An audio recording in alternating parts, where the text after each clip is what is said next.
Hi friends, ఈరోజు మీకోసం అనుకుని బంధం పార్ట్ 2. మరి కథలోకి వెళ్తే, వారు మాల్లోని ఫుడ్ కోర్ట్ వైపు వెళ్తూ ఉండగా ఎదురుగా ఒక వ్యక్తి వచ్చాడు. అతను సూట్ వేసుకొని చాలా హుషారుగా కనిపిస్తున్నాడు. హాయ్ రిషి అని అరిచాడు. రిషి ఆగిపోయాడు. అతని ముఖం కొంచెం చిట్లించింది. అది హర్ష, రిషి బిజినెస్ కాంపిటేటర్. కాలేజ్లో రిషికి జూనియర్, కానీ బిజినెస్లో ఎప్పుడు రిషిని దెబ్బ కొట్టాలని చూస్తూ ఉంటాడు. హాయ్ హర్ష, రిషి పొడిగా పలకరించాడు. హర్ష రిషి పక్కన ఉన్న వస్త్రం చూశాడు. ఆమె చేతిలో కొన్ని మామూలు షాపింగ్ బ్యాగ్స్ ఉన్నాయి. Wow, Rishi Varma with a lady, అది కూడా శ్రేయ కాదు. హర్ష నవ్వుతూ వెటకారం చేశాడు. ఎవరిమే? నీ కొత్త చాటి ప్రాజెక్టా, లేక మీ ఊరు నుండి వచ్చిన పని మనిషా? రిషి పిడికిలు బిగించాడు. హర్ష, మైండ్ యువర్ టంగ్, ఆమె నా భార్య. హర్ష గట్టిగా నవ్వాడు. భార్య? Are you joking Rishi? ఆ రిషి వర్మ సిటీలోని మోస్ట్ ఎలిజిబుల్ బ్యాచులర్. ఇలాంటి పల్లెటూరు పిల్లని పెళ్లి చేసుకున్నాడా? ఓ మై గాడ్, ఏం చూసి చేసుకున్నావురా? ఆస్తి లేకపోతే పోనీ, కనీసం క్లాస్ అన్నా ఉండాలి కదా. రిషి హర్ష కలర్ పట్టుకోవడానికి ముందుకు వెళ్ళాడు. కానీ వస్తా మళ్ళీ అడ్డుపడింది. ఆ ముందుకు వచ్చి హర్ష కళ్ళలోకి సూటిగా చూసింది. నమస్తే అండి, ఆమె సుష్టమైన తెలుగులో గంభీరంగా పలకరించింది. క్లాస్ అంటే ఏంటి బాబుగారు? ఖరీదైన బట్టలు వేసుకోవటమా, ఇంగ్లీష్ మాట్లాడమా? హర్ష ఆమెను చులకనగా చూశాడు. నీకు అర్థం కాలేదమ్మా, క్లాస్ అంటే స్టాండర్డ్ బట్టల్లో ఉండదు బాబుగారు, బుద్ధిలో ఉంటుంది. వస్తా శాంతంగానే చెప్పింది. మా ఊళ్ళో రైతుకి చదువు రాకపోవచ్చు, కానీ ఆకలితో ఉన్నవాడికి అన్నం పెట్టే సంస్కారం ఉంటుంది. అదే అసలైన క్లాసు. రిషి గారు నన్ను పెళ్లి చేసుకోవటానికి నా ఆస్తి చూడలేదు, నా మనసు చూశారు. కానీ మీరు మనిషిని కాకుండా మనిషి మీద ఉన్న బట్టల్ని చూస్తున్నారు. పేదరికం నా బట్టలో లేదు, మీ ఆలోచనలో ఉంది. ఆ మాటలకు చుట్టుపక్కల ఉన్న కొందరు చప్పట్లు కొట్టారు. హర్ష ముఖం అవమానంతో ఎర్రబడింది. నోట మాట రాలేదు. పదండి రిషి గారు, ఇక్కడ గాలి కలుషితంగా ఉంది అని వస్తా రిషిని తీసుకొని ముందుకు నడిచింది. రిషి ఆశ్చర్యంగా ఆమెను చూస్తూ నడిచాడు. ఇన్నాళ్ళు తన బిజినెస్ మీటింగ్స్లో ప్రత్యర్థులను మాటలతో కొట్టాడు, కానీ ఇలాంటి సరళమైన సూటి అయిన సమాధానం తనెప్పుడు వినలేదు. ఆమె కేవలం వస్త కాదు, ఒక అగ్నిపర్వతం. పైన శాంతంగా కనిపిస్తుంది, కానీ కదిలిస్తే బూడిద చేస్తుంది. తిరుగు ప్రయాణంలో కారులో నిశ్శబ్దం ఉంది, కానీ అది నిన్నట్లా బరువుగా లేదు. ఒక రకమైన సౌకర్యం ఉంది. థ్యాంక్ యూ రిషి అన్నాడు. వస్తా అతని వైపు చూసింది. ఎందుకు? హర్షకి గట్టిగా బుద్ధి చెప్పావు. వాడికి అహంకారం ఎప్పుడూ ఉంటుంది. ఈరోజు వాడు నోరు మూయించావు. వస్తా చిన్నగా నవ్వింది. నేను ఎవరి నోరు మూయించడానికి మాట్లాడలేదు రిషి గారు, నిజం చెప్పానంతే. అయినా మీరంటే గిట్టని వాళ్ళు ఇలా మాట్లాడుతూ ఉంటే మీరెందుకు కోపడతారు? కుక్కలు మొరిగితే సింహం పట్టించుకోదు కదా. రిషి గట్టిగా నవ్వాడు. చాలా రోజుల తర్వాత అతను మనస్ఫూర్తిగా నవ్వాడు. నన్ను సింహం అంటున్నావా? ఇందాక షాప్లో రాక్షసుడన్నావు. రాక్షసుల్లో కూడా సింహం పౌరుషం ఉండవచ్చు కదా. వస్తా చమత్కరించింది. రిషి ఆమెను ఆసక్తిగా చూశాడు. నువ్వు నేను అనుకున్నంత అమాయకురాలి కాదు వస్తా. నీలో చాలా షేడ్స్ ఉన్నాయి. మనిషి అన్నాక రకరకాల రంగులు ఉంటాయి రిషి గారు. మీ రంగులు వేరు, నా రంగులు వేరు, కానీ రెండు రంగులే. రిషికి ఆ మాట నచ్చింది. మొదటిసారిగా అతను ఆమెను ఒక బరువుగా కాకుండా ఒక ఆసక్తికరమైన వ్యక్తిగా చూడడం మొదలుపెట్టాడు. వారింటికి చేరుకునేసరికి సాయంత్రం అయింది. వస్తా ఫ్రెష్ అయి కొత్తగా కొన్న ఒక సాధారణమైన కాటన్ కుర్తా వేసుకుంది. అది ఆమెకు చాలా బాగా ఒప్పింది. రిషి ఆమెను చూసి కాసేపు చూపు తిప్పుకోలేకపోయాడు. వారు కలిసి టీ తాగుతూ ఉండగా రిషి ఫోన్ మోగింది. స్క్రీన్ మీద శ్రేయ పేరు కనిపించింది. రిషి ముఖంలో నవ్వు మాయమైంది. వస్త కూడా ఫోన్ స్క్రీన్ చూసింది. లిఫ్ట్ చేయండి, వస్త చెప్పింది. భయపడకండి, నేను గదిలోకి వెళ్తాను. వద్దు, రిషి ఫోన్ కట్ చేశాడు. వస్త ఆశ్చర్యపోయింది. మనం మాట్లాడుకోవాలి వస్తా. రిషి సోఫాలో కూర్చున్నాడు. శ్రేయ గురించి, నా గతం గురించి నువ్వు తెలుసుకోవాలి, లేకపోతే మన మధ్య ఈ ఇబ్బంది ఎప్పుడూ ఉంటుంది. వస్త కూర్చుంది. ఆమె గుండె వేగంగా కొట్టుకుంటుంది. శ్రేయ నేను 2 ఏళ్లుగా డేటింగ్లో ఉన్నాం. ఆమె ఒక బిజినెస్ టైకూన్ కూతురు. మాది ప్రేమ కంటే ఎక్కువ అవసరం. మా ఇద్దరి ఆలోచనలు కలుస్తాయి, బిజినెస్ ప్లాన్స్ కలుస్తాయి. అందుకే పెళ్లి చేసుకోవాలనుకున్నాం. కానీ రిషి ఆగాడు. కానీ ఇప్పుడు నేను వచ్చాను. వస్తా పూర్తి చేసింది. అవును, ఇప్పుడు నువ్వు వచ్చావు. నాన్న కోసం నిన్ను పెళ్లి చేసుకున్నాను. కానీ వస్తా నాకు అబద్ధం చెప్పటం రాదు. నీ శ్రేయని పూర్తిగా వదులుకోలేకపోతున్నాను. ఆమె నా కెరియర్లో ఒక భాగం. వస్త ముఖంలో బాధ కనిపించింది. కానీ ఆమె దాన్ని దాచుకుంది. నేను అర్థం చేసుకోగలను రిషి గారు. ప్రేమ అనేది స్విచ్ చేసినంత ఈజీగా ఆన్ ఆఫ్ చేయలేం.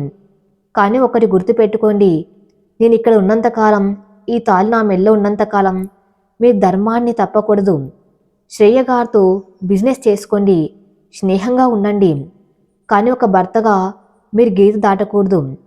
ఆ నమ్మకం నాకు ఇవ్వండి. రిషి ఆమె కళ్ళల్లోకి చూశాడు. ఆమె అడిగింది ఆస్తి కాదు, ప్రేమ కాదు, కేవలం నమ్మకం. ఐ ప్రామిస్ రిషి అన్నాడు. నీకు అవమానం జరగనివ్వను. అప్పుడే డోర్ బెల్ మోగింది. ఈసారి ఎవరు? శ్రేయ మళ్ళీ వచ్చిందా? రిషి వెళ్ళి తలుపు తీశాడు. బయట ఒక వయసు మళ్ళిన వ్యక్తి నిలబడి ఉన్నాడు. చేతిలో ఒక పాత బ్యాగ్ ఉంది. రిషి బాబు. రిషి ఆయన గుర్తుపట్టాడు. ఆయన రాఘవర్మ గారి నమ్మిన బంటు, గుమస్తా రంగారావు. రంగారావు గారు మీరేంటిక్కడ? నాన్నకేమైనా? రిషి కంగారు పడ్డాడు. అయ్యగారు బాగున్నారు బాబు, నన్ను అర్జెంటుగా పంపించారు. రంగారావు గారు లోపలికి వచ్చారు. వస్తను చూసి నమస్కారం పెట్టాడు. ఏమైంది? వస్త అడిగింది. రంగారావు బ్యాగ్లో నుండి ఒక పాత డైరీ తీశాడు. అయ్యగారు దీన్ని మీకు ఇవ్వమన్నారు బాబు. ఇందులో మీ గురించి, ఈ ఆస్తి గురించి ఒక రహస్యం ఉందట. ఆపరేషన్కి ముందే ఇవ్వాలనుకున్నారు, కానీ మర్చిపోయారు. ఈ చదివితే కానీ మీరు అసలైన నిర్ణయం తీసుకోలేరని చెప్పారు. రిషి ఆ డైరీని తీసుకున్నాడు. అది తన తండ్రి డైరీ. ఏం రహస్యం? రిషి అడిగాడు. అది నాకు కూడా తెలియదు బాబు, కానీ అది మీ పెళ్ళికి మీ అమ్మగారికి సంబంధించిన విషయం, రంగారావు చెప్పాడు. రిషి వస్తవైపు చూశాడు. ఆమె కూడా అయోమయంగా చూస్తుంది. ఆ డైరీలో ఏముంది? తన జీవితాన్ని మార్చేసే ఇంకో నిజం అందులో దాగి ఉందా? రిషి వణుకుతున్న చేతులతో డైరీని తెరిచాడు. మొదటి పేజీలో రాఘవ్ వర్మ చేతిరాత్తో ఇలా ఉంది. రిషి, నువ్వు నా కొడుకు కాకపోవచ్చు కానీ నా ప్రాణానివి. రిషి ప్రపంచం గిర్రున తిరిగింది. నేను ఆయన కొడుకును కాదా? వస్త దగ్గరికి వచ్చి డైరీని చూసింది. ఆమె కూడా షాక్ అయింది. ఇన్నాళ్ళు తండ్రి రక్తమని, వంశమని గొడవపడ్డ రిషికి ఇప్పుడు తన అస్తిత్వమే ప్రశ్నార్థకమైంది.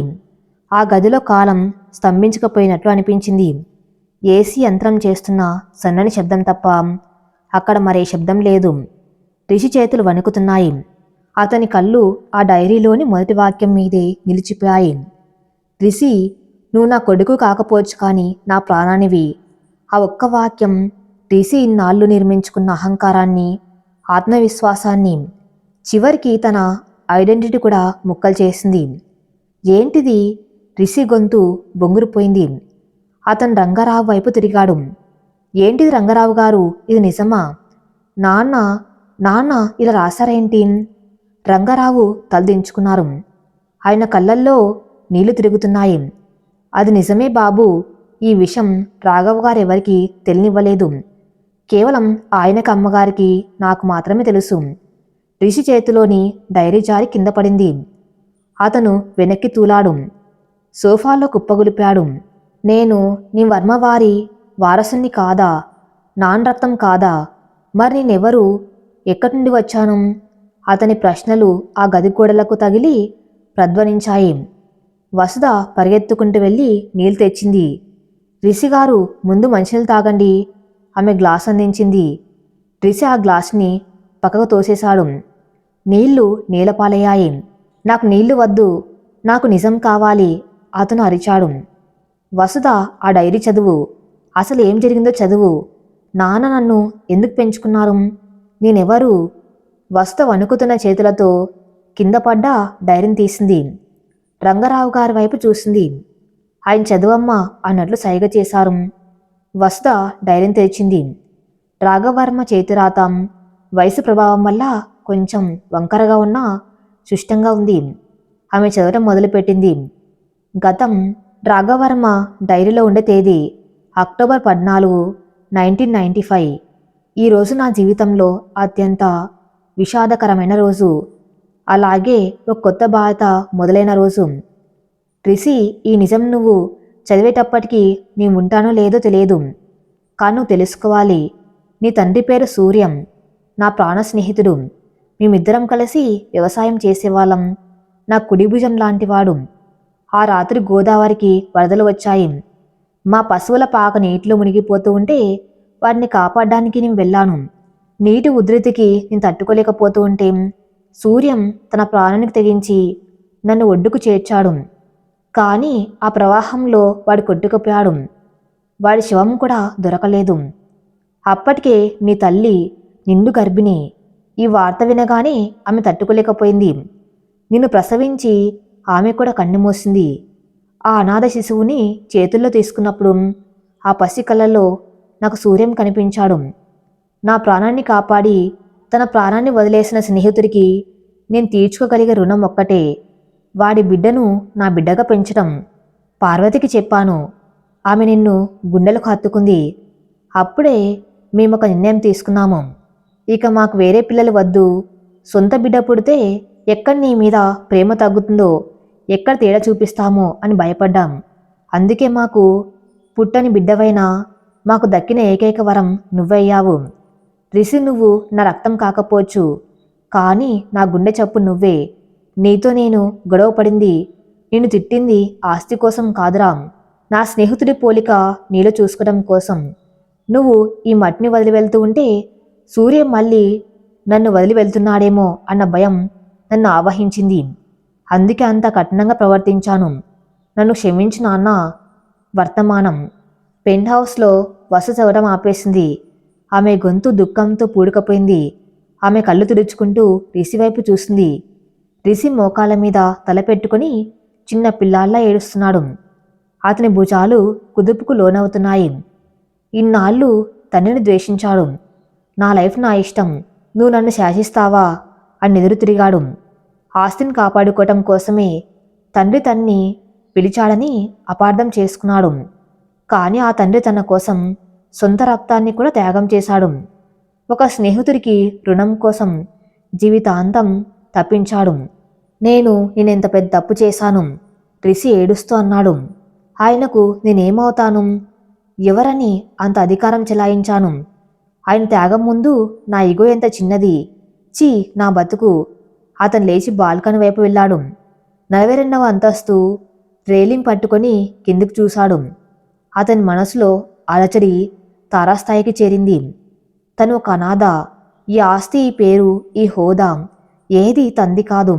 అంత భిక్ష. రంగారావు గారు భయపడి ముందుకు వెళ్ళబోయాడు. కాని వస్తు ఆయన్ని ఆపింది. నేను వెళ్తాను అని చెప్పి ఆ బాల్కనీలోకి వెళ్ళింది.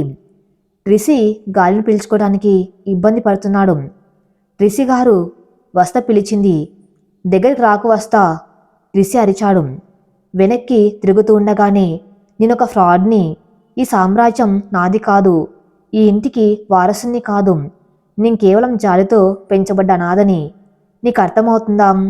నువ్వు పెళ్లి చేసుకుంది వర్మగారి వారసుని కాదు, ఒక దిక్కులేని వాణ్ణి. ఆపండి, వస్త గట్టిగా అరిచింది. రిషి ఆశ్చర్యంగా వెనక్కి తిరిగాడు. వస్త కళ్ళల్లో కోపం, జాలి రెండు ఉన్నాయి. ఆమె దగ్గరకు వచ్చి అతని చేతిని పట్టుకుంది. మిమ్మల్ని మీరు ఎందుకంత తక్కువ చేసుకున్నారు? రక్త సంబంధం ఒక్కటే బంధమా? ప్రేమకు విలువ లేదా? ఆమె అతని కళ్ళలోకి సూటిగా చూసింది. ఒక తండ్రి తన సొంత సుఖాలను వదులుకొని, తన వంశాన్ని వదులుకొని మిమ్మల్ని పెంచారు. 9 నెలలు మోస్తేనే తల్లా, 29 ఏళ్ళు గుండెల్లో మోసిన ఆయన తండ్రి కాదా? కృష్ణుడు యశోద బిడ్డ కాదా? కర్ణుడు రామదేవుడు కాదా? వస్త మాటలు రిషి గుండెను తాకాయి. మీరు అనాథ కాదు రిషిగారు, ప్రపంచంలో అందరికంటే అదృష్టవంతులు. ఎందుకంటే పుట్టుకతో వచ్చిన బంధం కంటే ఇష్టంతో పెంచుకున్న బంధం చాలా గొప్పది. ఆయన మీ మీద చూపించిన ప్రేమలో స్వార్థం లేదు. కేవలం త్యాగం ఉంది. ఇప్పుడు మీరు చేయవలసింది ఏడవటం కాదు, మీ ప్రేమకు న్యాయం చేయటం. నేను ఎలా మొహం చూపించగలను వస్తా? 5 ఏళ్ళు ఆయన్ని నరకం పెట్టాను. ఆయన ఫోన్ చేస్తే కట్ చేశాను, డబ్బులు పంపిస్తే వెనక్కి పంపాను. ఇప్పుడు ఏ మొహం పెట్టుకుని నాన్నని పిలవాలి? రిషి కన్నీళ్లు ఆగలేదు.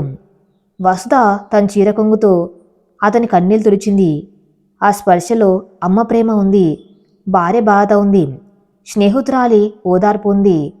తప్పు తెలుసుకున్న వాడికి క్షమాపణ అడిగే అర్హత ఉంటుంది రిషిగారు. ఆయన ఎదురు చూస్తుంది మీ పశ్చాత్తాపం కోసం కాదు, మీ పిలుపు కోసం. ఈ రాత్రే, ఇప్పుడే మనం హాస్పిటల్కి వెళ్తున్నాం. ఇప్పుడా? ఈ రాత్రి వేళ? అవును, మంచి పనికి ముహూర్తం అక్కర్లేదు. పదండి. రంగారావు గారిని వెనుక సీట్లో కూర్చోబెట్టి రిషి కార్ స్టార్ట్ చేశాడు. ఈసారి డ్రైవింగ్లో ఆవేశం లేదు, ఆతృత ఉంది. వస్తా పక్క సీట్లో కూర్చుంది. రిషి అప్పుడప్పుడు ఆమె వైపు చూస్తున్నాడు. ఇన్నాళ్ళు తన జీవితంలో ఎంతోమంది స్త్రీలు వచ్చారు, పోయారు. శ్రేయ లాంటి వాళ్ళు తన స్టేటస్ చూసి వచ్చారు. కానీ వస్తా తన స్టేటస్ మొత్తం పోయిన క్షణంలో, తను శూన్యంలో ఉన్నప్పుడు తన చేయి పట్టుకుంది. థ్యాంక్ యూ వస్తా, రిషి మెల్లగా అన్నాడు. దేనికి? నన్ను కింద పడకుండా ఆపినందుకు. నువ్వు లేకపోతే ఈరోజు నేనేం చేసేవాణ్ణో నాకే తెలియదు. భార్య అంటే అర్ధాంగి అంటారు కదా, సగం బరువు నాది కూడా. వస్తా చిరునవ్వుతూ చెప్పింది. ఆ మాటలో ఉన్న అర్థం రిషికి ఇప్పుడే బోధపడింది. ఇది కేవలం ఒప్పందం కాదు, ఇది నిజంగానే అనుకోని బంధం. వారు హాస్పిటల్ చేరేసరికి తెల్లవారుజామున 4 గంటలయింది. ఆసుపత్రి నిశ్శబ్దంగా ఉంది. రిషి నేరుగా రాఘవర్మ గది వైపు వెళ్ళాడు. వస్తా రంగారావు వెనుక నడిచారు. గదిలో రాఘవర్మ నిద్రపోతున్నారు. అమ్మ పక్కన కుర్చీలో కునుకు తీస్తుంది. రిషి తండ్రి మంచం దగ్గరికి వెళ్ళాడు. ఆక్సిజన్ మాస్క్ లేకుండా ఆయన శ్వాస తీసుకున్నారు. ముఖం ప్రశాంతంగా ఉంది. రిషి మోకాళ్ళ మీద కూర్చున్నాడు. తండ్రి చేతిని తన చేతుల్లోకి తీసుకున్నాడు. ఆ స్పర్శ తగలగానే రాఘవర్మ కళ్ళు తెరిచాడు. మసక వెలుతురులో రిషిని చూడగానే ఆయన ఆశ్చర్యపోయారు. రిషి, ఆయన గొంతులో సందేహం. కలగంటున్నానా? కాదు నానా, నేను వచ్చాను. రిషి గొంతు వణికింది. అతను తండ్రి చేతిని తన నుదుటి కాణించుకుని ఏడటం మొదలుపెట్టాడు. పార్వతి ఉలిక్కి పల్లేచింది. కొడుకు ఏడుపు చూసి ఆమె కంగారు పడింది. రిషి, ఏమైందిరా? ఆమె అడిగింది.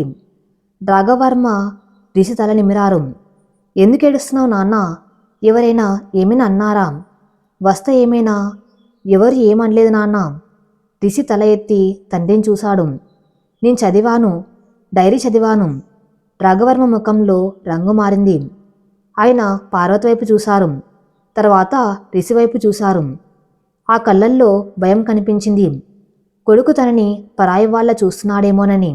రిషి, అది రాఘవ తడబడ్డారు. అది జరిగిపోయిన గతం రా, నువ్వు దాన్ని గతం కాదు నాన్న, ఆ త్యాగం. రిషి ఆయన మాటలకు అడ్డుకట్ట వేశాడు. నా కోసం మీరు మీ జీవితాన్ని దారపోశారు. నే మాత్రం మూర్ఖుల్లా మిమ్మల్ని దూరం పెట్టాను. నన్ను క్షమించను నాన్న. నేను మీ కొడుగ్గా పుట్టకపోవచ్చు, కానీ మీ కొడుగ్గాని చేస్తాను. ఈ జన్మకి మీరే నా తండ్రి. వచ్చే జన్మంటూ ఉంటే మీ కడుపున పుట్టాలని కోరుకుంటాను. రిషి తండ్రి గుండె మీద తలపెట్టి వెక్కి వెక్కి ఏడ్చాడు. రాఘవర్మ కళ్ళ నుండి కన్నీళ్లు ధారాపాతంగా కారాయి. ఇన్నాళ్ళు దాచుకున్న రహస్యం, భయమంతా కన్నీళ్ల రూపంలో కరిగిపోయింది. ఆయన తన 2 చేతులతో రిషిని గట్టిగా హత్తుకున్నారు. ఒరే పిచ్చి సన్నాసి! రాఘవర్మ గొంతు గద్గదమైంది. నువ్వు నా గుండెకాయవిరా. గుండెకాయని శరీరం నుండి వేరు చేయగలమా? రక్తం పంచుకు పుట్టకపోయినా ప్రేమను పంచుకొని పుట్టావు. చాలు, ఇక ఏడవకు. ఆ గదిలో ఉన్న ప్రతి ఒక్కరి కళల్లో నీళ్లు ఉన్నాయి. పార్వతి రిషిని భర్తను చూసి ఆనందంతో ఏడుస్తుంది. వసుధ తలుపు దగ్గర నిలబడి ఆ దృశ్యాన్ని చూస్తుంది. ఆ మనసు తేలికపడింది. తన జీవితంలోకి వచ్చిన ఈ తుఫాను చివరికి ఒక చల్లని వర్షంలా మారి అందర్నీ దగ్గర చేసింది. రాఘవర్మ వస్తను చూశారు. చేయి చాచి ఆమెను పిలిచారు. వస్త దగ్గరకు వెళ్ళింది. నువ్వేనమ్మా, నువ్వే అద్భుతం చేశావు. రాఘవర్మ ఆమె చేతిని రిషి చేతి మీద వేశారు. వీణ్ణి మనిషిని చేసింది నువ్వే. నా కుటుంబం ఇప్పుడు పరిపూర్ణమైంది. రిషి వస్తవైపు చూశాడు. అతని కళ్ళలో ఇప్పుడు కృతజ్ఞత మాత్రమే కాదు, అంతకుమించి ఏదో ఉంది. అది ప్రేమ అని ఇప్పుడే చెప్పలేం, కానీ అది ప్రేమకు పునాది అని మాత్రం ఖచ్చితంగా చెప్పవచ్చు. కొత్త ఉదయం. ఆసుపత్రి బయట సూర్యోదయం అవుతుంది. ఆకాశం ఎర్రగా మారుతుంది. రిషి వస్తా క్యాంటీన్లో కాఫీ తాగుతున్నారు. ఇప్పుడు ఏం చేద్దాం? వస్తా అడిగింది. మళ్ళీ హైదరాబాద్ వెళ్దామా? రిషి కాఫీ కప్పు కింద పెట్టాడు. వెళ్ళాలి వస్తా. అక్కడే నా పని ఉంది. కానీ ఈసారి వెళ్ళేది పారిపోవడానికి కాదు, నా బాధలు నిర్వర్తించడానికి. అతను ఆ వైపు సీరియస్గా చూశాడు. కానీ అంతకంటే ముందు ఒక పని చేయాలి. శ్రేయతో మాట్లాడాలి. నా జీవితంలో ఆమె స్థానమేంటో, నీ స్థానమేంటో తెగేసి చెప్పాలి. నువ్వు వస్తావా నాతో? వస్తా నవ్వింది. నేను మీ భార్యని రిషి గారు. కష్టం వచ్చినా సుఖం వచ్చినా యుద్ధం వచ్చినా మీ పక్కనే ఉంటాను. రిషికు నవ్వాడు. అతని మనసులోని మేఘాలు వీడిపోయాయి. అయితే విధి వారి కోసం ఇంకో పరీక్ష సిద్ధం చేసింది. రిషి ఫోన్ మోగింది. అది ఆఫీస్ నెంబర్ కాదు, అది శ్రేయ తండ్రి బిజినెస్ టైకూన్ చక్రవర్తి నుండి. Hello uncle. రిషి లిఫ్ట్ చేశాడు. రిషి, చక్రవర్తి గొంతు గంభీరంగా ఉంది. నువ్వు పెళ్లి చేసుకున్న విషయం నాకు తెలిసింది. శ్రేయ చాలా డిస్టర్బ్ అయింది. కానీ అది పక్కన పెడితే మన కంపెనీల విలీనం క్యాన్సిల్ చేస్తున్నాను. అంతేకాదు నీ ఇన్వెస్టర్స్ అందరూ వెనక్కి తగ్గేలా చేస్తున్నాను. నీ అహంకారానికి నా కూతురిని మోసం చేసినందుకు తగిన మూల్యం చెల్లించుకుంటావు. సిద్ధంగా ఉండు. ఫోన్ కట్ అయింది. రిషి ఫోన్ వైపు చూస్తూ ఉండిపోయాడు. ఇప్పుడే కుటుంబ సమస్య తీరిందనుకుంటే కెరీర్ పరంగా పెద్ద భూకంపం రాబోతుంది. అతను శూన్యంలో నుండి హీరోగా నిలబడగలడా? చక్రవర్తి లాంటి రాక్షసుణ్ణి ఎదిరించగలడా? వసుధ అతని ముఖంలో మార్పును గమనించింది. ఏమైంది? రిషి దీర్ఘంగా శ్వాస తీసుకున్నాడు. యుద్ధం మొదలైంది వస్తా. ఇన్నాళ్ళు నేను గెలుపు కోసం పోరాడాను. ఇప్పుడు నిలబడ్డం కోసం పోరాడాలి. కానీ ఈసారి నాకు భయం లేదు. ఎందుకంటే అతను ఆమె చేయి పట్టుకున్నాడు. నా బలం నా పక్కనే ఉంది. హైదరాబాద్ వైపు దూసుకెళ్తున్న ఆడి కార్లో నిశ్శబ్దం ఉంది. కానీ అది భయంతో కూడిన నిశ్శబ్దం కాదు. రాబోయే యుద్ధానికి సిద్ధమవుతున్న సైనికుల మౌనమది. రిషి స్టీరింగ్ వీల్ మీద వేలు గట్టిగా బిగించి ఉన్నాడు. అతని మెదల్లో ఆలోచనలు వేగంగా పరిగెడుతున్నాయి. చక్రవర్తి ఆ పేరు వింటేనే బిజినెస్ ప్రపంచం వణికిపోతుంది. సిమెంటు, స్టీల్, పాలిటిక్స్ అన్నిటినీ తన గుప్పెట్లో పెట్టుకున్న మాఫియా లాంటి బిజినెస్ మ్యాన్ ఆయన. మీరు బాగా కంగారు పడుతున్నారు. వస్తా పక్క సీట్లో నుండి అంది. రిషి నిట్టూర్చాడు. నీకు చక్రవర్తి గురించి తెలియదు వస్తా. ఆయన ఒక కొండ చిలువ లాంటివాడు. ఒక్కసారి చుట్టుకుంటే ఎముకలు విరిగేదాకా వదలడు. నా ఇన్వెస్టర్స్ని బెదిరిస్తాడు. నా ప్రాజెక్ట్స్కి మెటీరియల్ అందకుండా చేస్తాడు. లీగల్ నోటీసులతో ఉక్కిరిబిక్కిరి చేస్తాడు. ఇన్నాళ్ళు నేను కట్టుకున్న ఈ సామ్రాజ్యం పేక మేడలా కూలిపోవడానికి వారం రోజులు చాలు. వస్తా కిటికీ బయట వేగంగా వెనక్కి వెళ్తున్న చెట్లను చూసింది. మా ఊర్లో ఒక సామెత ఉంది రిషి గారు, ఆమె ప్రశాంతంగా చెప్పింది. గాలివాన ఎంత పెద్దదైనా వేళ్ళు బలంగా ఉన్న చెట్టుని పడగొట్టలేదు. ఇప్పటిదాకా మీ బలం, మీ డబ్బు, మీ పరపతి అనుకున్నాను. అవి గాలికి ఎగిరిపోయే ఆకులు. కానీ ఇప్పుడు మీకు ఒక నిజం తెలిసింది. మీ నాన్నగారి ప్రేమ, మీ నిజాయితీ, ఇవే మీ వేళ్ళు. అవి బలంగా ఉన్నంతకాలం ఏ చక్రవర్తి మిమ్మల్ని పడగొట్టలేడు. రిషి ఆమె వైపు చూసి చిన్నగా నవ్వాడు. ఆ మాటల్లో లాజిక్ లేకపోవచ్చు, కానీ మ్యాజిక్ ఉంది. ఆ మ్యాజిక్ అతనికి కొన్నంత ధైర్యాన్నిచ్చింది. వారు ఆఫీస్ చేరుకునేసరికి మధ్యాహ్నం అయింది. రిషి ఆఫీస్లోకి అడుగుపెట్టగానే వాతావరణం అల్లకల్లోలంగా ఉందని అర్థమైంది. ఫోన్లు మోగుతూనే ఉన్నాయి. స్టాఫ్ ముఖాల్లో ఆందోళన కనిపిస్తుంది. రిషి అసిస్టెంట్ ప్రవీణ్ పరిగెత్తుకుంటూ వచ్చాడు. Sir, thank god you are here. Praveen చెమటలు తుడుచుకుంటూ అన్నాడు.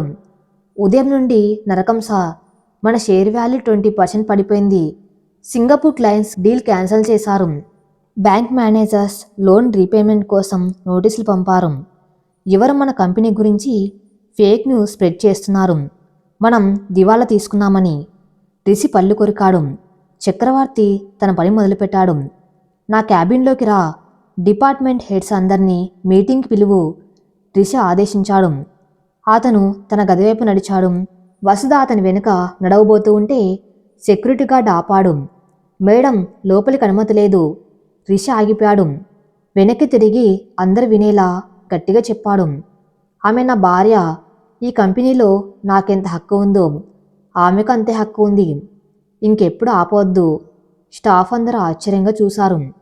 నిన్నటి వరకు బ్యాచిలర్ అనుకున్న బాస్ ఈరోజు ఒక సాధారణమైన అమ్మాయిని భార్యగా పరిచయించడం వారికి షాక్.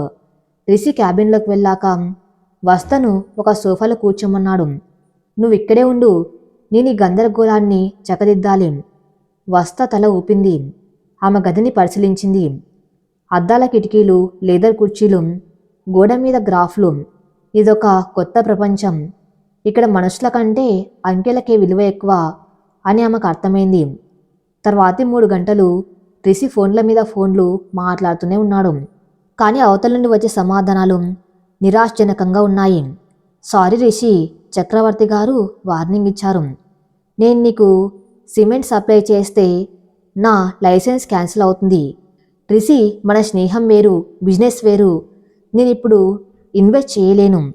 రిషి ఒక్కో ఫోన్ కట్ చేస్తూ ఉంటే అతని ముఖంలో రంగు మారుతుంది. ఇన్నాళ్ళు తన చుట్టూ ఉన్నది స్నేహితులు కాదు, కేవలం అవకాశవాదులు అని అతనికి సుష్టమైంది. సాయంత్రం 5 గంటలకు రిషి అలసిపోయి కుర్చీలో వెనక్కి వాలాడు. అంతా అయిపోయింది. అతను గొనుక్కున్నాడు. 3 ప్రాజెక్ట్స్ ఆగిపోయాయి. ఫండ్స్ లేవు. మరో వారం రోజుల్లో జీతాలు ఇవ్వడానికి కూడా డబ్బులు ఉండవు. అప్పుడే క్యాబిన్ డోర్ గట్టిగా తెరుచుకుంది. శ్రేయ. దెబ్బతిన్న పాము లోపలికి వచ్చింది శ్రేయ. ఆమె చాలా స్టైలిష్గా ఖరీదైన డ్రెస్లో ఉంది. కానీ ఆ ముఖంలో కోపం, అసూయ సుష్టంగా కనిపిస్తున్నాయి. రిషి లేచి నిలబడ్డాడు. శ్రేయ, ఇక్కడికి ఎందుకు వచ్చావు? శ్రేయ నేరుగా రిషి దగ్గరికి వచ్చి టేబుల్ మీద చేతులాడించి నిలబడింది. నా పవర్ ఏంటో చూపించడానికి వచ్చాను రిషి. చూసావా, ఒక్కరోజు, కేవలం ఒక్క రోజులో నీ కిరీటం ఎలా పడిపోయిందో. ఆమె సోఫాలో కూర్చున్న వస్తవైపు అసహ్యంగా చూసింది. దీనికోసం, ఈ పల్లెటూరు దానికోసం నన్ను వదులుకున్నావు. Look at her. ఆమెకు ఇంగ్లీష్ రాదు, సోషల్ స్టేటస్ తెలియదు, కనీసం డ్రెస్సింగ్ సెన్స్ లేదు. ఆమె నీ పక్కన నిలబడితే జోకర్లా ఉంటుంది. ఆమె కోసం నువ్వు నీ సామ్రాజ్యాన్ని పణంగా పెట్టావు. వస్త మౌనంగా ఉంది. ఆమె శ్రేయ కళ్ళల్లోకి సూటిగా చూస్తుంది. ఇంకా మించిపోయింది లేదు రిషి. శ్రేయ గొంతు మార్చింది. ఆమెను వదిలే, విడాకులివ్వు. నేను డాడీతో మాట్లాడతాను. మళ్ళీ అంతా సెట్ చేస్తాను. మనం పెళ్లి చేసుకుందాం. We are powerful. ఆలోచించు. రిషి నవ్వాడు. అది విరక్తితో కూడిన నవ్వు. పవర్ కప్పులంటే ఏంటి శ్రేయ? ఒకరినొకరు వాడుకోవటమా? నా స్టేటస్ పోతే నువ్వు నన్ను వదిలేస్తావు. రేపు నాకంటే గొప్పవాడు దొరికితే వాడి దగ్గరికి వెళ్తావు. అతను టేబుల్ చుట్టూ తిరిగి వస్త దగ్గరికి వెళ్ళాడు. వస్త భుజం మీద చెయ్యి వేశాడు. నువ్వన్నది నిజమే. ఈమెకు ఇంగ్లీష్ రాకపోవచ్చు, డిజైనర్ బట్టలు వేసుకోకపోవచ్చు, కానీ కష్టం వచ్చినప్పుడు పారిపోయే పిరికితనం ఆమెకు లేదు. నేను శూన్యంలో ఉన్నప్పుడు నన్ను నిలబెట్టింది ఈమె. నా కోసం కన్నీళ్లు పెట్టుకుంది ఈమె. ఆమె నా భార్య శ్రేయ. ఆమెను వదిలేయటం అంటే నన్ను నేను చంపుకోవడమే. రిషి గొంతులో దృఢత్వం చూసి శ్రేయ షాక్ అయింది. You are a fool Rishi, Shreya అరిచింది. ప్రేమ, త్యాగం ఈ సినిమా డైలాగులు బిజినెస్లో పనికిరావు. రేపు నువ్వు రోడ్డు మీద పడ్డప్పుడు ఈ ప్రేమ నీ ఆకలి తీర్చదు. గుర్తుపెట్టుకో. I will destroy you. ఆమె విసురుగా వెళ్ళిపోయింది. ఆమె వెళ్ళిన తర్వాత గదిలో నిశ్శబ్దం. వసుధ రిషి వైపు చూసింది. మీరు చాలా పెద్ద రిస్క్ తీసుకున్నారు. తెలుసు, రిషి అన్నాడు. కానీ మొదటిసారి నా మనసుకు నచ్చిన పని చేశారు. పద, ఇంటికి వెళ్దాం. వారింటికి చేరుకునేసరికి రాత్రి 8 గంటలైంది. రిషి, స్విచ్ వేస్తే లైట్ వెలగదు. Power cut. రిషి ఆశ్చర్యపోయాడు. ఈ ఏరియాలో పవర్ కట్ ఉండదేం? సెక్యూరిటీ నుండి ఇంటర్కామ్ వచ్చింది. బ్యాకప్ పవర్ కూడా పనిచేయటం లేదని, బహుశా మెయిన్ లైన్ డిస్కనెక్ట్ అయిందని చెప్పారు. చక్రవర్తి పనే. రిషి చీకట్లో సోఫాలో కూలబడ్డాడు. నన్ను మానసికంగా దెబ్బ కొట్టాలని చూస్తున్నారు. ఇంటికి కూడా కరెంట్ లేకుండా చేశారు. ఆ విశాలమైన ఇల్లు ఇప్పుడు ఓ గుహలా భయంకరంగా ఉంది. కొవ్వొత్తులు ఉన్నాయా? వస్త గొంతు వినిపించింది. వంటింట్లో ఎక్కడో ఉంటాయి కానీ కొద్దిసేపటి తర్వాత ఒక చిన్న వెలుగు కనిపించింది. వస్త ఒక దీపాన్ని తీసుకుని వచ్చింది. ఆ చిన్న వెలుగులో ఆ మొహం దేదీప్యమానంగా వెలిగిపోతుంది. ఆమె ఆ దీపాన్ని టీపాయ్ మీద పెట్టింది. చీకటి ఎంత గొప్పదైనా చిన్న దీపం ముందు ఓడిపోవాల్సింది రిషిగారు. ఆమె రిషి పక్కన కూర్చుంది. రిషి ఆ దీపం వైపు చూస్తూ ఉండిపోయాడు. వసుధ, ప్రాక్టికల్గా ఆలోచించు. నా బ్యాంక్ అకౌంట్స్ రేపు ఫ్రీజ్ అవ్వచ్చు. కార్లు సీజ్ చేయొచ్చు. ఈ ఇల్లు కూడా పోవచ్చు. నేను నిన్ను రాన్లా చూసుకుంటానని మాట ఇచ్చాను. కానీ బికార్ని చేస్తున్నాను. వస్త నవ్వింది. నేను పెరిగింది పెంకుటింట్లో రిషిగారు. కరెంట్ లేకపోతే వెన్నెల్లో కూర్చునే వాళ్ళం. ఫ్యాన్ లేకపోతే గాలి కోసం డాబా ఎక్కేవాళ్ళం. నాకి లగ్జరీ లేకపోయినా బతకగలను. కానీ మీరు బతకగలరా? నాకు తెలియదు. రిషి నిజాయితీగా ఒప్పుకున్నాడు. నా గెలుపు తప్ప ఓటమి తెలియదు. అయితే ఇప్పుడు నేర్చుకోండి. ఓటమి నుండి అసలైన పాఠాలు వస్తాయి. ఆమె లేచి రిషి టేబుల్ మీద ఉన్న కొన్ని ఫైల్స్ని, బ్రోచర్స్ని తీసుకుంది. దీపం వెలుగులో వాటిని చూడడం మొదలుపెట్టింది. ఏంటివి? రిషి అడిగాడు. మీ కంపెనీ కట్టే ఇల్లు ఒక బ్రోచర్ చూపించింది. స్కై సిటీ అట. ఒక్కో ఫ్లాట్ 3 కోట్లు. ఎవరి కోసం కడుతున్నారివి? రిచ్ పీపుల్ కోసం, ఎన్ఆర్ఐల కోసం, రిషి చెప్పాడు. అంటే చక్రవర్తి లాంటి వాళ్ళ కోసమా? ఆమె అమాయకంగా అడిగింది. రిషి ఆలోచనలో పడ్డాడు. అవును, ఆ రేంజ్ వాళ్ళే కొనగలరు. అవును, ఆ బ్రోచర్ పక్కన పెట్టింది. రిషి గారు, నాకు వ్యాపారం గురించి మీకు తెలిసినంత తెలియకపోవచ్చు కానీ మా నాన్న ఒక మాట చెప్పేవారు. మనం పండించే పంట నలుగురికి ఉపయోగపడితేనే కదా దానికి గిరాకీ ఉంటుంది. కేవలం జమీందారు కోసం పండిస్తే వాడు కొనేటప్పుడే మనకు డబ్బులు. కానీ ఉరందరి కోసం పండిస్తే ఎవరో ఒకరు కొంటూనే ఉంటారు. రిషి ఆమె వైపు ఆసక్తిగా చూశాడు. ఏం చెప్పాలనుకుంటున్నావు? మీరు కోటీశ్వర్ల కోసం ఇల్లు కడుతున్నారు. వాళ్ళు ఇప్పుడు మిమ్మల్ని తొక్కేయాలని చూస్తున్నారు. కానీ సామాన్యుల కోసం ఎందుకు కట్టకూడదు? నాకు, మా స్కూల్ మాస్టర్ గారికి, బస్ కండక్టర్ గారికి మాకు కూడా సొంత ఇల్లు అనే కల ఉంటుంది కదా. కానీ మీ 3 కోట్లు మేము పెట్టలేం. ఆమె ఒక పేపర్ తీసుకుని పెన్తో ఏదో గీయటం మొదలుపెట్టింది. ఇప్పుడు మీరు కడుతున్న అపార్ట్మెంట్స్లో స్విమ్మింగ్ పూల్స్, క్లబ్ హౌస్లు, ఇటాలియన్ మార్బుల్స్ ఉన్నాయి. అందుకే రేట్ ఎక్కువ. అవన్నీ తీసేయండి. కేవలం గట్టి గోడలు, మంచి గాలి, వెలుతురు వచ్చేలా చిన్న ఇల్లు కట్టండి. 10 లక్షలు, 15 లక్షల్లో ఇల్లు వస్తే చక్రవర్తి లాంటి వాళ్ళు కొనుక్కోవచ్చు. కానీ లక్షలాది మంది సామాన్యులు క్యూ కడతారు. రిషి కళ్ళల్లో ఒక మెరుపు మెరిసింది. లో కాస్ట్ హౌసింగ్ అతను కొనుక్కున్నాడు. Mass market. అతను లేచి వస్త దగ్గరికి వెళ్ళాడు. ఆమె గీస్తున్న పిచ్చి గీతల్ని చూశాడు. వస్తా, నీకు తెలుసా, ఇది మార్కెట్లో ఉంది. కానీ ఎవరు పెద్దగా ఫోకస్ చేయరు. ఎందుకంటే మార్జిన్స్ తక్కువ, కానీ వాల్యూమ్ ఎక్కువ. నాకు మార్జిన్ వాల్యూమ్ తెలియదు, కానీ అవసరం తెలుసు. వస్త చెప్పింది. చక్రవర్తి గారు సిమెంట్ ఆపేస్తే ఆపనియండి. మనం ప్రత్యామ్నాయం వెతుకుదాం. ఫ్లై యాష్ ఇటుకలు వాడొచ్చు కదా. అవి చౌక, గట్టివి కూడా. మా ఊర్లో అవి వాడుతున్నారు ఇప్పుడు. రిషి ఆశ్చర్యపోయాడు. Fly ash eco friendly, government subsidy కూడా వస్తుంది. అతని మెదడు వేగంగా పనిచేయడం మొదలుపెట్టింది. చక్రవర్తి తనను హై ఎండ్ మార్కెట్లో దెబ్బ కొట్టాడు. కానీ అఫోర్డబుల్ హౌసింగ్ ప్రాజెక్టు మొదలు పెడితే ఆ సామాజిక బాధ్యత కిందకు. ఆ రాత్రి ఆ పెంట్ హౌస్లో కరెంట్ లేదు. కానీ రిషి మెదల్లో మాత్రం 1000 వోల్టుల విద్యుత్ ప్రవహిస్తున్నట్లుంది. టీపాయ్ మీద ఉన్న చిన్న దీపం వెలుగులో రిషి, వస్తా నేల మీద కూర్చుని ఉన్నారు. వారి చుట్టూ తెల్ల కాగితాలు పరుచుకుని ఉన్నాయి. రిషి తన ఖరీదైన కోట్ని ఎప్పుడో పక్కన విసిరేశాడు. చేతిలో పెన్ పట్టుకుని వస్త చెప్పిన ఐడియాకి ఒక రూపం ఇస్తున్నాడు. ఫ్లై యాష్ ఇటుకలు. అవును, అవి థర్మల్ పవర్ ప్లాంట్ నుండి వచ్చే బూడిదతో చేస్తారు. వాడి చక్రవర్తి గారి సిమెంట్ మాఫియాతో పనిలేదు. పైగా ధర తక్కువ, బరువు తక్కువ. రిషి లెక్కలు వేస్తూ అన్నాడు. కానీ వసుధ, కేవలం ఇటుకలు చాలవు. స్టీల్ కావాలి, లేబర్ కావాలి, ల్యాండ్ కావాలి. వస్త దీపం బత్తిని సరిచేసి చెప్పింది. మా ఊరి దగ్గర చాలామంది తాపి మేస్త్రీలు ఉన్నారు. వాళ్ళిప్పుడు పనులేక ఖాళీగా ఉన్నారు. వాళ్ళకి కార్పొరేట్ కంపెనీల రూల్స్ తెలియవు, కానీ పనిలో ప్రాణం పెడతారు. వాళ్ళని పిలిపిద్దాం. లోకల్ లేబర్ రిషి ఆలోచించాడు. Good idea. కానీ ల్యాండ్ చక్రవర్తి నా ల్యాండ్స్ అన్నీ లిటిగేషన్లో పెట్టాడు. మీకు సిటీ బయట ఔట్రింగ్ రోడ్ దాటాక ఒక చిన్న స్థలం ఉందని ఆ మధ్య మీ పిఏ ప్రవీణ్ గారు ఫోన్లో మాట్లాడుతుంటే విన్నాను. అది పనికిరాదాం.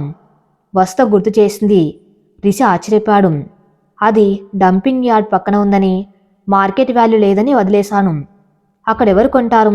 కార్లున్న వాళ్ళు కొనకపోవచ్చు రిషి గారు, కానీ బస్సులో ఆటోల్లో వెళ్ళే వాళ్ళు కొంటారు. వాళ్ళకి సిటీ సెంటర్లో ఇల్లు అక్కర్లేదు. తలదాచుకోవడానికి నీడ ఉంటే చాలు.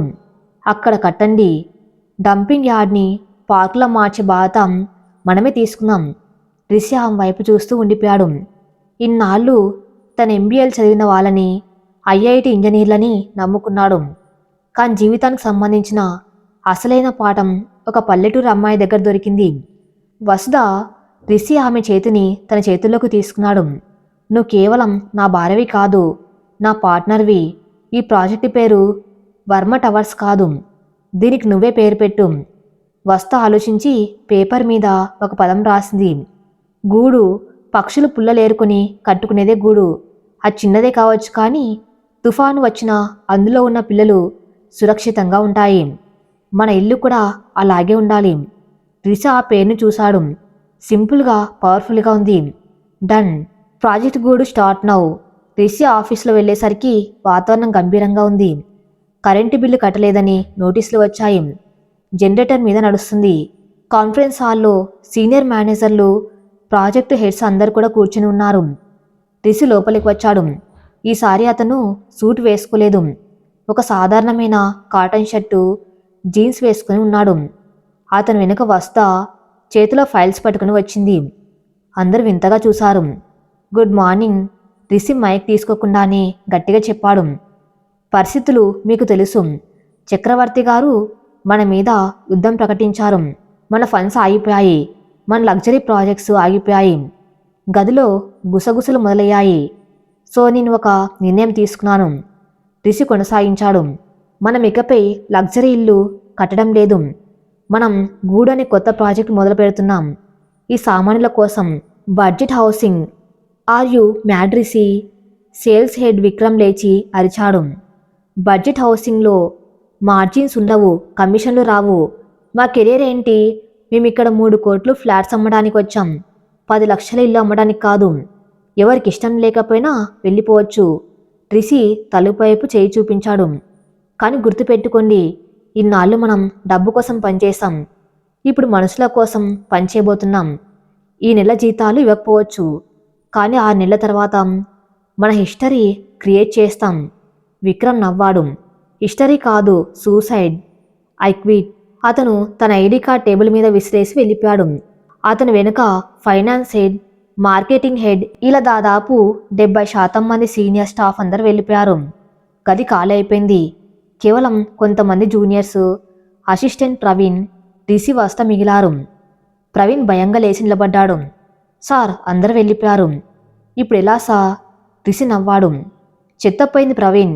ఇప్పుడు మనం ఫ్రెష్గా మొదలు పెట్టవచ్చు. నువ్వు ఉంటావా, వెళ్తావా? నేను మీతోనే ఉంటాను సార్. మీరు నన్ను ఆఫీస్ బాయ్గా చేరదీసి మేనేజర్ని చేశారు. నేను మిమ్మల్ని వదిలి వెళ్ళను. ప్రవీణ్ కళ్ళల్లో నీళ్లు తిరిగాయి. రిషి ప్రవీణ్ భుజం తట్టాడు. చాలు, మనకు సైన్యం అక్కర్లేదు. నమ్మకం ఉన్న 4 చాలు. వసుధ ప్రవీణ్కి ఫైల్ ఇచ్చింది. ప్రవీణ్ గారు, ఇందులో లోకల్ మెటీరియల్ సప్లయర్స్ లిస్టు ఉంది. వెంటనే కాంటాక్ట్ చేయాలి. మనకు అడ్వాన్స్ ఇవ్వడానికి డబ్బులు లేవు. పార్ట్నర్షిప్ ఆఫర్ చేయండి. ఇల్లు అమ్మాక డబ్బులు ఇస్తామని ఒప్పించాలి. ట్రై చేస్తాను మేడం. ప్రవీణ్ ఉత్సాహంగా వెళ్ళాడు. ప్రాజెక్టు మొదలుపెట్టడానికి కనీసం కొద్దిగా లిక్విడ్ క్యాష్ కావాలి. బ్యాంకులు లోన్ ఇవ్వటం లేదు. రిషి తన ఆడి Q7 కార్ దగ్గరకు వెళ్ళాడు. అది అతన్ని కలల కారు. దాని మీద చేతితో నిమిరాడు. రిషి గారు, వస్తా వెనక నిలబడింది. దీన్ని అమ్మేస్తున్నాను వస్తా. దీంతో వచ్చే డబ్బుతో మనం సైట్ క్లియరింగ్, లేబర్ అడ్వాన్స్ ఇచ్చుకోవచ్చు. మీకు బాధగా లేదా? బాధగా ఉంది కానీ బరువు దిగిపోయినట్లు కూడా ఉంది. రిషి కార్ తాళాలు డ్రైవర్కి ఇచ్చేశాడు. సెకండ్ హ్యాండ్ మార్కెట్లో అమ్మాయి, క్యాష్ అర్జెంటు. ఈరోజు సాయంత్రం రిషి వస్తా ఆఫీస్ నుండి బయటకు వచ్చారు. కారు లేదు. ఇప్పుడు ఎలా వెళ్దాం? రిషి చుట్టూ చూశాడు. ఆటోలో వస్తా ఒక ఆటోని పిలిచింది. ఆటో, మెహదీపట్నం వస్తావా? ఆటో వాడాగి వస్తానమ్మా, మీటర్ మీద 20 ఎక్స్ట్రా అన్నాడు. సరే పదా. రిషి ఎక్కబోతూ ఉంటే వస్తా ఆపింది. ఏంటయ్యా, పెట్రోల్ రేట్ తగ్గింది కదా, ఇంకా ఎక్స్ట్రా ఎందుకు? మీటర్ మీదరా ఆమె బేరమాడింది. రిషి ఆశ్చర్యంగా చూస్తున్నాడు. కోర్టు డీల్ చేసే రిషివర్మ ఇప్పుడు 10 రూపాయల కోసం ఆటో వారితో బేరమాడుతున్న భార్యను చూసి నవ్వుకున్నాడు. సరే ఎక్కండమ్మా, ఆటోవాడు ఒప్పుకున్నాడు. రిషి ఆటోలో కూర్చున్నాడు. గాలి మొహానికి తగులుతుంది. దుమ్ము ధూళి, హారన్ల శబ్దాలు. ఇన్నాళ్ళు అద్దాల కారులో ఇవేవి అతనికి తెలియదు. ఇప్పుడు నగరం అతన్ని తాకుతుంది. వస్తా అతని చెయ్యి పట్టుకుంది. ఎలా ఉంది? కొత్తగా ఉంది, రియల్గా ఉంది, రిషి చెప్పాడు. మరి తర్వాత ఏం జరగబోతుందో నెక్స్ట్ పార్ట్లో చూద్దాం.